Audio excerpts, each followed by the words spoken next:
Well, as they say in cycling, I am pedaling squares this morning. Just not being fluid and smooth whatsoever. You know, that's what they say in cycling when you're having a bad day. Pedaling squares. But, you know, out here getting it done. Was thinking about one of the conversations Ed and I have been having on Clubhouse. And a lot of would-be 100-mile, multi-day, 24-hour racers. Big questions often are about sleep. Now, in a 24-hour race or a 100-mile race, you really shouldn't sleep. And if you are feeling sleepy, maybe a 5-minute, 10-minute nap.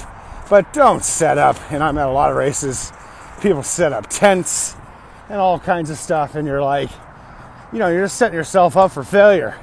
You can stay up for 24 hours. It is a learned behavior. Some people can't do it naturally, but you can definitely pull through. Now, so many people think about sleeping in the races and they don't think they can stay up all night. And I'm always like, well, didn't you go to college, you know, and pulled all-nighters, either partying and or studying? And so when I started doing 100-mile races and whatnot, back in the day, I used to play poker. I still do now, but I used to play online, but I used to play in the casino. And so when I came back to playing after doing some races, the guys in the casino were like, hey, we hear you've been doing these, you know, races, these 100-mile multi-day races. And, you know, and they were impressed by someone my size and age covering 100 miles. And it was kind of refreshing because most people, civilians, especially like non-poker players, they were like, wow, you know, you stayed up all night? Did you sleep? And I'd always be like, that's not the hard part, staying awake. It's covering 100 miles in under 30 hours or whatever. And so poker players understood this because poker players stay up all night all the time playing poker. And I'm talking people who older, not healthy. I mean, Doyle Bronson's in his 70s, 80s. He'll stay up all night. Heck, the Bicycle Casino has 96-hour parking. And when I was playing a lot at the Golden West years ago, I'd go in, play Friday evening, go home 11 or 12, you know, because I want to get up the next morning, stick to my routine. I'd come back Saturday afternoon, evening for a tournament and see the same dudes there. So poker players know what it's like. And so if you're motivated, you'll stay awake. Trying to avoid getting the camera shadow on my face. So, you know, you can, you know, 24-hour, 100-mile races, you really don't need to sleep except maybe a quick nap.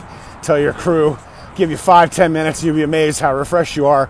I mean, in the 40-mile Moab, supposedly Courtney Dauwalter took like a minute nap and felt great after it. And you'll be amazed.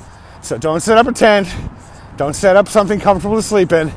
And that's one of the things that Jester talks about in multi-day races is, you know, he finds a place to sleep that's safe but not too comfortable.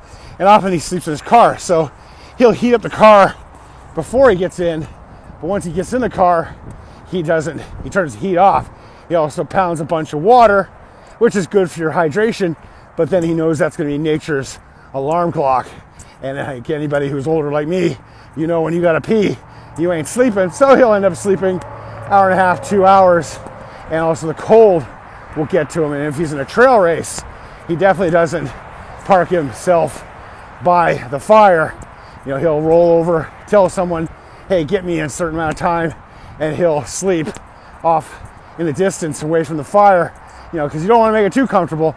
I often tell people, you don't ever want to do more than an hour and a half, 2 hours sleep, no matter what, because then you kind of go back into real world mode. And real mode, it's not going to help you finish that race. Now, myself, I definitely don't have to sleep in a 24 or 100 mile. Heck, I can usually sleep very little, even in a 48. But one of the things I did when I did my first 6 day, first I listened to people and took the big breaks, which didn't work. I just laid there staring at the tent room wall. But what I did later on was when my pace went to shit, you know, super slow, kind of like what I'm doing today, I was weaving around. I lay down, I hit my watch, and then if I rolled over and only 15, 20 minutes went by, I realized I wasn't that tired, get back out there and do more miles. Or I'd pass out for an hour and a half. Kind of like Ed, I just kind of would wake up, and usually because I'd be uncomfortable in one way or one fashion or another. And that's kind of how me and him both handle it. And it's like everything with hydration, nutrition. You need to find what works for you. But I can tell you what doesn't work is setting up some comfy, palatial thing thinking, oh, I'm going to, get this awesome rest and get back out there. Because what will happen is you just will never get back out there. And Ed and I have seen it happen over and over and over. Of course, now with the popularity of the backyard ultras, that's where you're doing that 4.2 miles an hour on the hour, which I get it. They're kind of cool to watch, but your normal guy should just not be doing them. They're a brutal event, all about sleep deprivation, and I really wish that, like, say, 24-hour, 48-hour races would become more popular and people wouldn't try these backyard ultras. Like Ed says, there's only one winner.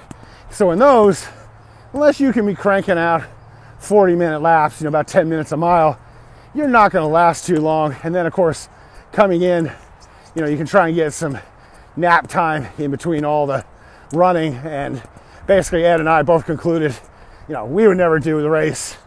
And if you do the race, you've just got to have a dedicated crew, because all the little things start adding up. And then as you get more and more tired, you're going to screw up and lose out on the race. So, the backyard's definitely there. You just got to be the master of the cat nap. And it was very helpful if you have someone to help you. The best tip I have for learning how to stay awake all night is to crew, pace, or volunteer. And the best part about that is you're giving back to the community, but you're also learning valuable skills, definitely like pacing. So you pick that horrible 2 a.m. to dawn shift, and that way you can learn what it's like to be out there, and also see what the conditions are like when you're out there.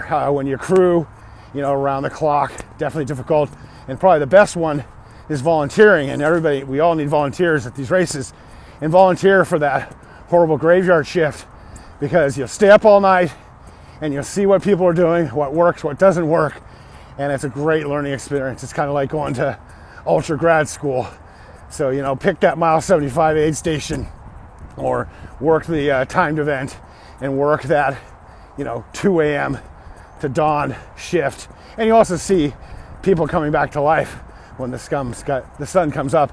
And we'll all be thankful that you're out there volunteering at these races, and or crewing and pacing is another great way to do it. So that's all for today. And as always, stay healthy, be boring, and please subscribe.